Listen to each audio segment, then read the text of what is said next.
This video assumes you've played at least one Trails game from beginning to end. Experience playing Trails in the Sky III is recommended, but not required for the following video. Artifacts. It is a concept that has existed in the Trails series from the very beginning.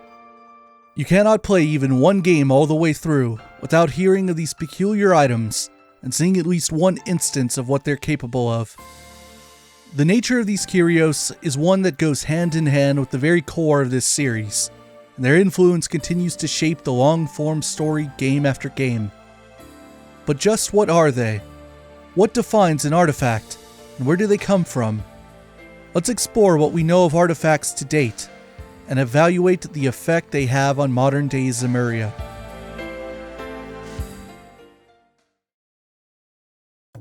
In the context of Trails, an artifact is any kind of orbally powered device that comes from the ancient Zemurian civilization that existed prior to the Septian calendar.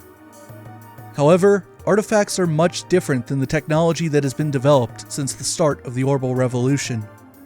Obviously, artifacts are much older. Zemuria's Orbital Revolution began about 50 years before the start of the series, whereas the ancient civilization ended over 1200 years ago.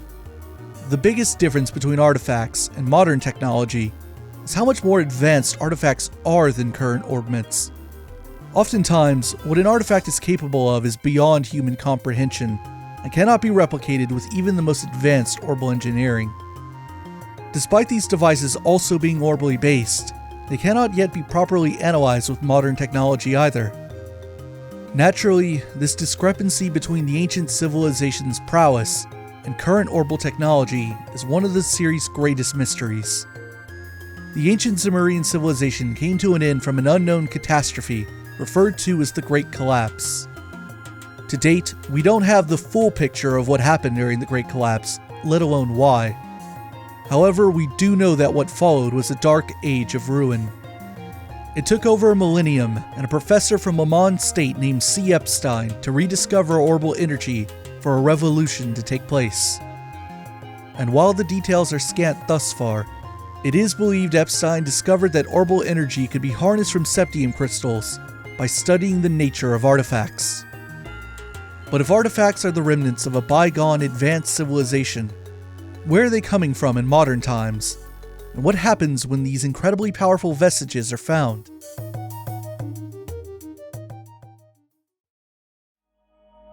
Artifacts are occasionally discovered in ruins across Zemuria, though others have been in the hands of influential people and have been secretly passed down over the centuries. Some artifacts are even out in the open, such as the pedestals atop Liberal's tetrasilic towers.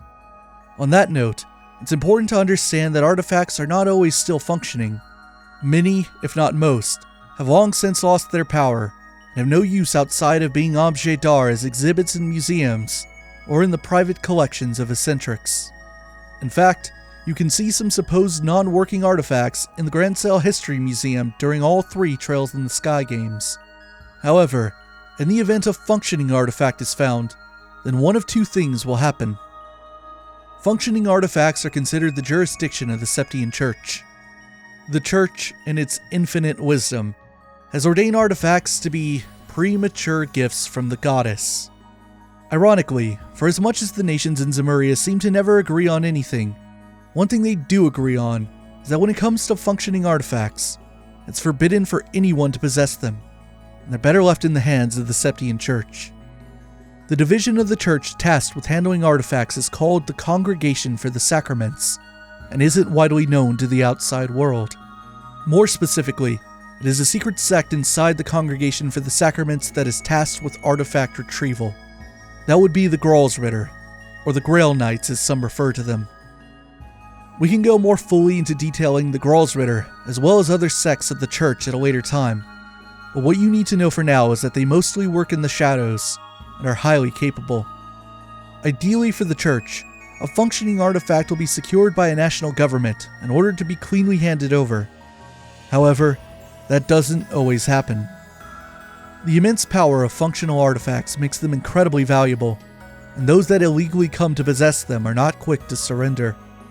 In fact, it's common for artifacts to warp the perception of their owners, causing them to lose touch with reality and develop a god complex. That isn't to say artifacts are inherently evil or that they corrupt people. Not everyone who's been known to own an artifact has been changed by it, but it stands to reason that the more powerful the artifact, the more likely it is to be abused by its owner, and the more necessary its sealing is. In this instance, the Gralsritter's most capable knights are deployed on missions to retrieve the artifact by any means necessary, and possibly even arrest the owner. This can be a fairly dangerous process, hence why the Septian Church has its own secret order of knights that could easily contend with the rest of the continent's elite warriors. Once an artifact is in the hands of the Church, it is typically sealed away, and in fact, there are locations known for doing just that called primal grounds. What dictates whether an artifact is taken back to Arteria, the location of the Church's high seat, versus being sealed away in a primal ground outside of Arteria, isn't really clear. This is speculation on my behalf, but it likely has to do with the nature and capability of the artifact itself. Take the Spear of Loa, for example, which was seen in Sky the Third. It was said to have the ability to transform men into demonic monsters. Not only does that sound like the kind of thing that the Church would want to seal away, but it would stand to reason why it wouldn't be kept in a central location like Arteria, potentially near other artifacts, and instead was kept in a primal ground under the seemingly remotely located Aster House. But in addition to how and why they're sealed away, the nature of artifacts lends to much further speculation as to how they work, their origins, and just what the ancient civilization was like.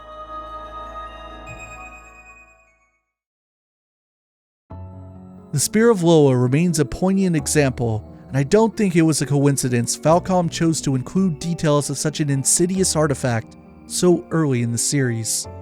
It takes a lot of audacity on the Church's behalf to call something that does what the Spear of Loa does a gift from the goddess, just as it's brazen of them to try to fit the Northumbrian disaster into their teachings. As the series progresses, and the true nature of Zemuria and some of its darkest secrets are revealed, the Septian Church's role in the world becomes more and more questionable. In the words of President Kondo, the Church and the worship of the goddess Adios are tied directly with the nature of the world itself. Much like the existence of the Church's counterparts, the Society of Ouroboros. The Society also has a documented connection to artifacts. Ouroboros is known to have working relationships with people who own artifacts, and occasionally even supplies them to important persons. This seems to have been the case with Herman Conrad in the prologue of Sky the Third.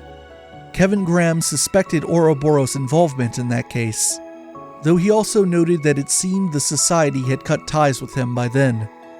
This kind of relationship could have also been how Michael Gideon came to hold the demonic flute seen in Cold Steel 1, given the working relationship the Imperial Liberation Front seemed to have with Ouroboros, through their shared partnership with the Noble Alliance.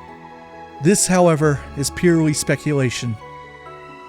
What Ouroboros' motivation is in these instances, particularly in the Conrad case, is incredibly unclear. Per usual, the Society's ultimate motivations are shrouded in mystery. As they say, all is for the purpose of the Grand Master's Orpheus' final plan. Though how disseminating artifacts to people of influence fits into that, no one really knows. That is just another one of those mysteries around the Society that helps push the series forwards.